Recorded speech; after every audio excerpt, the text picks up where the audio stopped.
Ang vision po namin is to be the first. Si Rowena Baldonado ang kilalang CEO ng Above Sea Level. Mas binigyang pansin ang franchise ng kanyang negosyo. And in order for us to achieve that vision, kailangan po yung ginagawa namin. Unang nakilala ang Above Sea Level, itong nag-viral na giant squid. They're known as the home of the giant butterfly squid and one of the fastest growing seafood fast food chains in the country. Tignan mo naman yung pusit. Anong tawag sa pusit na to? Giant butterfly squid. It's not just a vision, but a work in progress. Yes po. Above Sea Level is the fastest growing seafood fast food chains in the Philippines.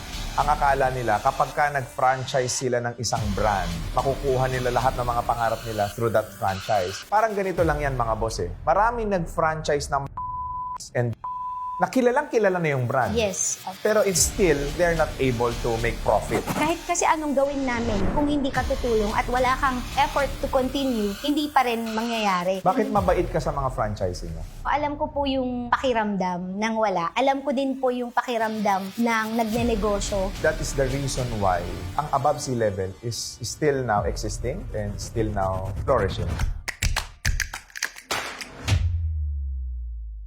Alright, so good morning, good afternoon, and good evening mga boss. Isa ka bang aspiring entrepreneur? Naghahanap ka ng negosyo na pwede mong umpisahan? Maaring pagkain na negosyo na pwede mong i-franchise sa iba't ibang lugar sa buong Pilipinas. Mapa-OFW ka man o mapasimpleng negosyante na gustong kumita sa food business, kasama natin ngayon ang President and CEO ng Above Sea Level, ang sikat na sikat sa mga food park ngayon, Miss Rowena Baldonado. Welcome ma'am again! Ayan.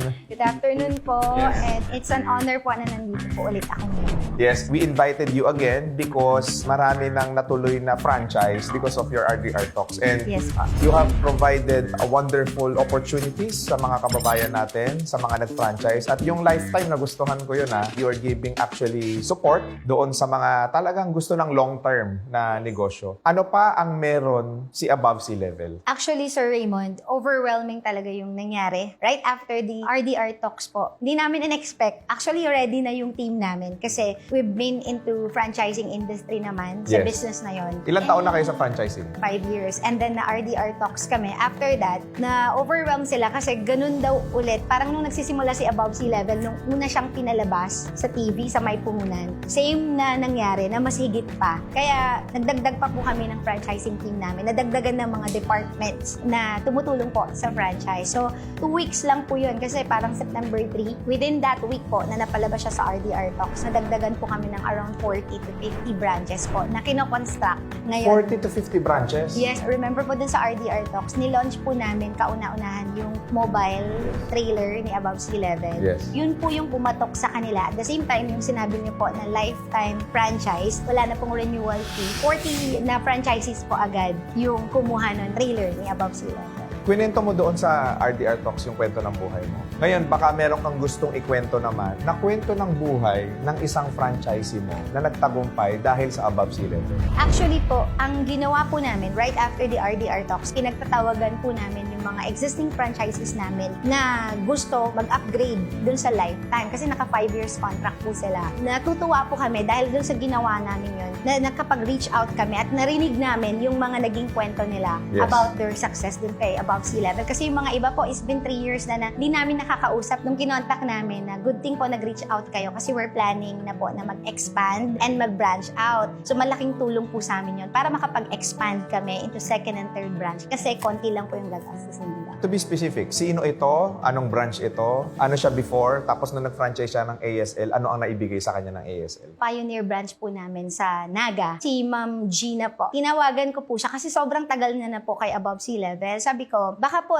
time na para mag-branch out kayo. Ano yung trabaho niya before? OFW po siya, tapos naisipan niya daw na mag-settle dito sa Pilipinas. Tapos Above Sea Level po yung unang business na naisip Yun niya. ang pinasok niya. Yes po, kasi favorite po nila si Giant Butterfly Squid. Okay, so after 3 years, ano na ang napundar ni Gina through Above Sea Level? Meron na po siya ngayon na isa pang kaka-open na branch sa Naga din Okay, po. so nag-outlet siya, nagkabahay ba siya? Yes po. Actually, ang sabi niya po sa amin, meron daw siyang anak ngayon na pinapaaral niya na sa Australia. Kasi yun daw yung pangarap ng anak niya. Meron din po kaming isang franchisee din naman sa Pangasinan. Ano pangalan niya? Si Sir Lito po. Wala po siyang hilig mag-business. Nagkaroon lang siya ng idea ng Above Sea Level kasi nag-check-in kami dun sa resort niya. Tapos, sinento ko po sa kanya, nagpakilala po ako na ako yung may-ari ng Above Sea Level. Ni-research niya po overnight. Kinabukasan bago kami mag-check out, that was 3 years ago. Sabi niya po, nagustuhan ng mga anak ko yung Above Sea Level. And then, nag-decide po siya that time na dito sa resort namin, ilalagay ko si Above Sea Level. Okay. And then, sobrang dumami daw ng mga customers niya dun sa resort kasi pinupuntahan si Above Sea Level. So, hindi lang po nakatulong na magkaroon sila ng business na Above Sea Level, natulungan din po yung other businesses niya. Yung RDR Talks po, hindi lang siya nakatulong dun sa mga new franchises, kundi yung naging method namin para mag-reach out sa mga ibang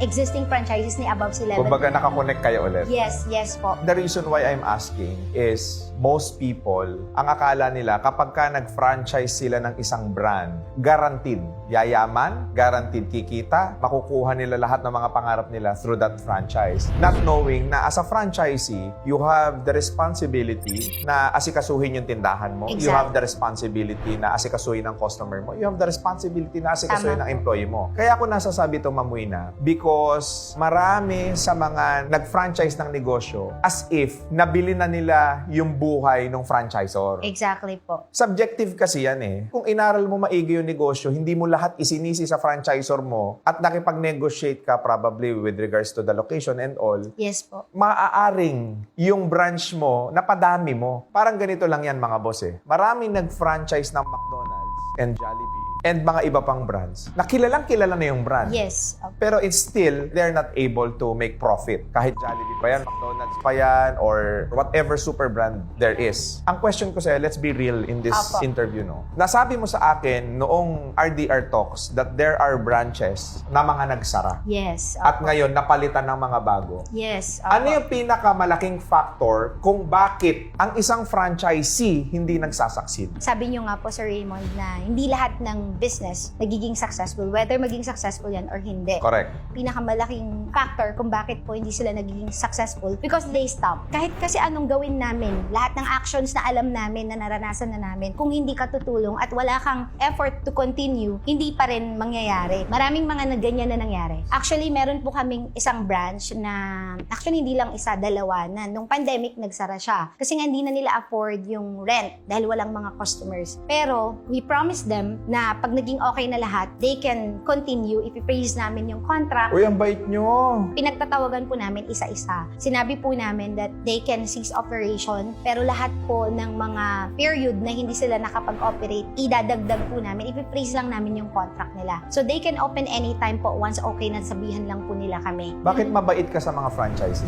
Alam ko po yung pakiramdam ng wala. Alam ko din po yung pakiramdam ng nagnenegosyo na lahat ng pera mo binuhos mo dito. Siyempre, ayaw mong masayang lang yun ng basta-basta. Lahat kasi ng mga nag-franchise sa amin, alam ko po yung kwento ng buhay nila eh. Maliit lang naman na pabor yung ibibigay namin na i-freeze namin yung contract. Wala naman kaming masyadong gagastusin dyan. Bakit di mo na ibigay sa kanila? That is the reason why ang Above Sea Level is still now existing and still now flourishing because may puso ka bilang may-ari. Paano kung ang franchisee masyadong demanding, reklamador, yung feeling nila, binili na nila yung buhay ninyong franchisor? Paano i-handle yung ganun? Unang-una po, kakausapin muna namin sila ng maayos. I-set aside namin po yung emotions. Kahit na gaano yung bato niya mapaninira or ano man yung sabihin niya, hindi po namin papakinggan yun. Kasi ang goal namin, gusto namin maramdaman niya na gusto namin siyang tulungan. Ganun dapat ang pag-handle nun. Exactly. And then, lastly po, kung talagang makulit na, then we will go back to what is written in the contract. Ipapaintindi po namin na this is a constant effort nating dalawa, hindi lang po si franchisor. So, we should remember na ang binibili natin mga boss sa franchisor is number one, the product. Secondly, the system.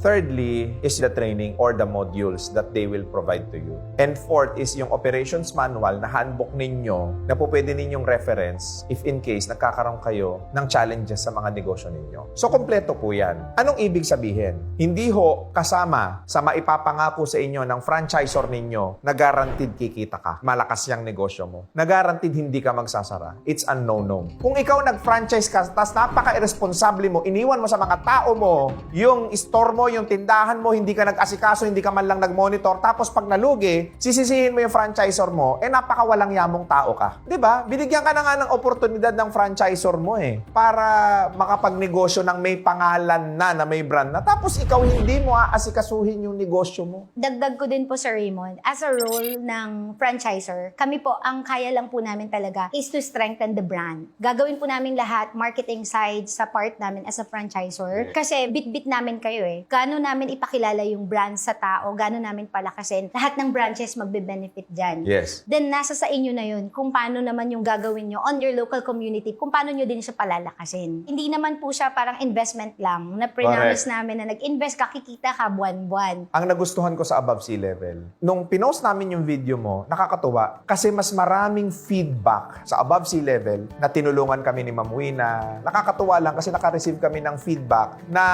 kumita sila, na napaganda yung buhay nila because of Above Sea Level. Ano naman ang masasabi mo doon sa mga taong natulungan mo? Actually, natutuwa po ako kasi yun naman po ang pinaka-goal ni Above Sea Level, Sir Raymond, nung una pa lang. Kasi na-experience namin first hand na matulungan kami ni Above Sea Level yung family ko. And nagpa-franchise kami kasi ganun din po yung gusto kong mangyari sa mga buhay nila. Kaya pag nakikita ko po na yung plans ko and yung vision ko na nangyayari, natutuwa po ako at mas lalo ko po pong ginagalingan. Actually, nung RDR Talks, Sir Raymond, na-inspire sila not only with the business na yung kwento ko na. Kaya nakakatawa na naririnig ko sa kanila yon. The more na naririnig ko yon, the more ko ginagalingan. Hindi ko iniisip yung mga negative, hindi ko iniisip yung mga bashers din. Kasi mas marami yung mga natutulungan kaysa yung maninira. Sa totoo lang, hindi ho mawawala yung mga taong maninira sa inyo. Kasi nung mahirap ka, may naninira din sa inyo. Yes, Tapos po. nung medyo nahihirapan ka sa buhay, may naninira sa iyo. O ito mas masakit. Nung yumaman ka, nung naging successful ka, mas maraming taong maninira sa iyo. Alam mo bakit? Kasi mga tao, mas marami ang inggitero at inggitera. Alam mo, nagustuhan ko dun sa Above Sea Level, gumawa kayo ng facility to accommodate yung mga franchisee, which is yung commissary. Opo. May effort kayo to market the brand, to actually reach out to your franchisee at doon sa mga reseller ng mga produkto. Opo. So nabanggit mo sa akin kanina yung vision. Ano ang vision ng Above Sea Level? Ang vision po namin is to be the first seafood fast food restaurant chain in the Philippines. Okay. Paano mo unti-unting magagawa yan? Kaya gusto namin maging vision yun kasi nakita namin na dito sa Pilipinas wala pong fast food na seafood. So in order for us to do that po, inunti-unti po namin. That's why nagtayo kami ng commissary. Pero hindi naman agad-agad na nakapagtayo kami ngayon ng 1 hectare. Kasi yung ginagawa po namin ngayon is a 1 hectare processing plant na po. Ang completion po niya by December. Pero ngayon po nasa existing commissary pa lang po kami kung saan po ginagawa si Giant Butterfly Squid. Si Giant Butterfly Squid di naman nabibili sa market. That's why gumawa po kami ng sarili naming commissary. And in order for us to achieve that vision, kailangan po yung ginagawa naming processing plant, in line kami with the guidelines of FDA, halal. Approved na po kami for halal. Yung FDA po, license namin, hinihintay na po namin. Hopefully by December po. It's not just a vision, but a work in progress. Yes po. Alam mo, kung meron akong tatayaan na negosyante, tataya ako sa'yo. Hindi ito talk form lang You're actually making it and doing it. Magkaiba kasi yung vinivision mo, tapos sinasabi mo, sinasalita mo. At magkaiba yung vinivision mo, and ayan na, nandyan na. Makipag-partner kayo kay Ma'am Wina, magaling na business owner. Tsaka ang gusto ko sa kanya, kilos, mabilis.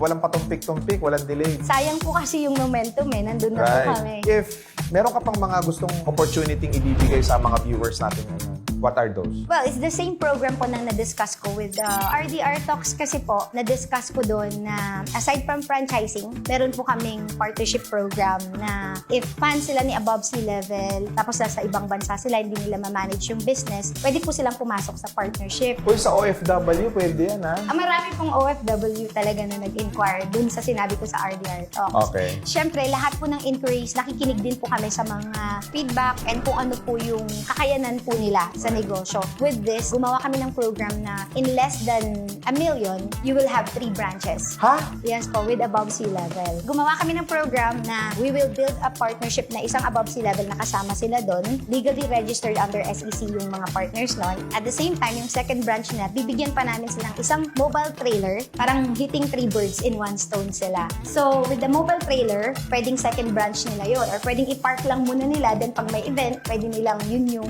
gamitin nila. Parang second branch na po nila. Tapos, may libre pa po silang franchise kay above C-level. Pag natutunan na nila yung business namin, they can have and they can build their own above C-level branch under their name.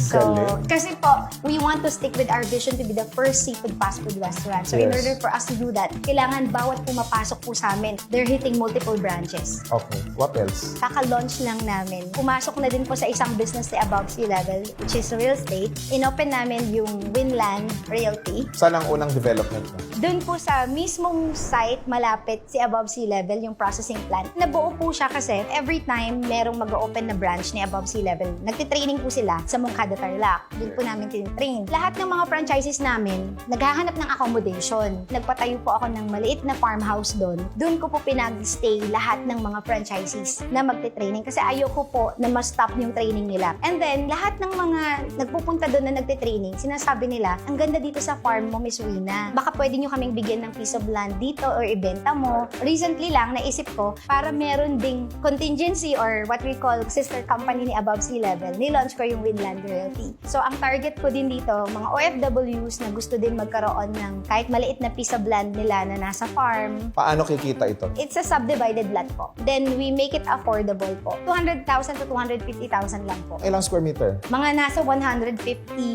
square meter po. 150 square meter, 250,000. Yes po. Ginawa ko lang pong affordable kasi I wanted na dito sa umpisa, palakihin muna siya. Correct. Kaysa kung saan-saan napupunta yung pera ng mga kababayan natin, i-invest na lang nila sa lupa. Titled lot ba yan? Yes po. Ano ang mga development around that area? Marami po. Kasi nakitaan ko din, nung tayo kami ng processing plant doon, nagsigayahan yung mga nasa nearby areas. Nagtayo ng mga hospital, nagtayo ng school. Sa amin po nag-umpisa yung development. Ayun, ang galing. Is there anything that you wanted to promote? Sa lahat po ng fans ni Above C-Level, yung mga gusto pong magnegosyo ng Giant Butterfly Squid, eto na po yung chance nyo. Nag-launch po kami ng napakagandang program na ang ilalabas nyo lang po, less than $1 million, then you will have 3 branches of Above Sea-Level. Aside from that, since nung nag-RDR Talk, sumikat talaga yung mobile trailer, eto po yung pinakasagot dun sa challenge nila about malaking rent, pabayad sa mga tao na napakadami. Kaya yung mga existing namin, sila po talaga yung mga kumuha ng mobile trailer. So, open pa rin po yun. Although limited lang po kasi yung partner po namin na nagpa-fabricate, merong certain number of trailer lang na kaya niyang gawin this year. Kung interested po kayo doon, mag-inquire lang po ulit kayo sa Above Sea-Level PH. Meron na po kaming franchising team, marami na po sila. Hindi na po mangyayari na hindi masasagot yung mga inquiries ninyo. Ayun, maraming salamat, Ma'am Wina of Above Sea-Level. Thank you so much. And mga boss, kung hindi pa ninyo nakiklik yung notification bell, please do click that notification bell para lagi kayong updated sa aming mga future videos. And also do not forget to follow us on Facebook, Instagram, and TikTok account para lagi kayong updated kay Boss RDR. And available na rin po tayo mga boss sa Spotify para po kayo ay makapakinig ng talaga namang nakakayaman at nakakaasensong mga istorya o kwento ng tagumpay. At mga boss, kung gusto ninyo makipag-collaborate kay Boss RDR, kindly message us dito sa aming page para po kayo po ay ma-accommodate po namin. Ang kailangan nyo lang pong i-type is RDR Collab kung gusto nyo pong makipag-collaborate kay Boss RDR. Muli, maraming salamat mga boss and God bless sa inyong lahat. Thank you so much.